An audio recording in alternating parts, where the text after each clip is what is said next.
తమ్ముడు ఉమ్, చిన్నగా కొట్టరా. నువ్వు కొడతావా మరి? నువ్వు చిన్న కొట్టకపోతే అది ఎవరని తినం మళ్ళా. తినకు, నాకే 2 ముక్కలు మిగులుతాయి.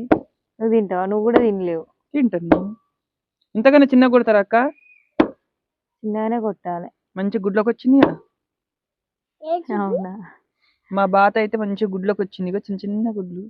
అంటే ఇది 1 ఇయర్ అవుతుంది కానీ ఇంకా చిన్న పిల్ల లేతది అనుకున్నాం. ఏయ్! కానీ పిల్లలన్నమాట. గుడ్లు కౌసు వాసన వస్తాయి గుడ్లు వేస్తే. ఇంకొక 15 రోజులు 20 రోజులు అయితే గుడ్లు పెడుతుంది. కానీ మొన్న పెద్ద బాతు 5 గుడ్లు పెట్టి 6 గుడ్లు పెట్టి పొదిగింది. కానీ ఒక్క పిల్ల తీయలే, అన్ని ఖరాబ్ అయిపోయాయి, చీ గుడ్లు అయినాయి అనమాట. ఇప్పుడు కూడా వదిలేస్తే ఎక్కడ వెళ్ళిపోతాయి అని చెప్పి కోసింది అనమాట. మంచిగా మొన్న అయితే సీమకోడి కూర కేజీ కూడా పడ్డదా? కేజీ కూడా పడలేదు. కేజీ ఇదైతే ఎక్కువనే ఉంది. ఇదైతే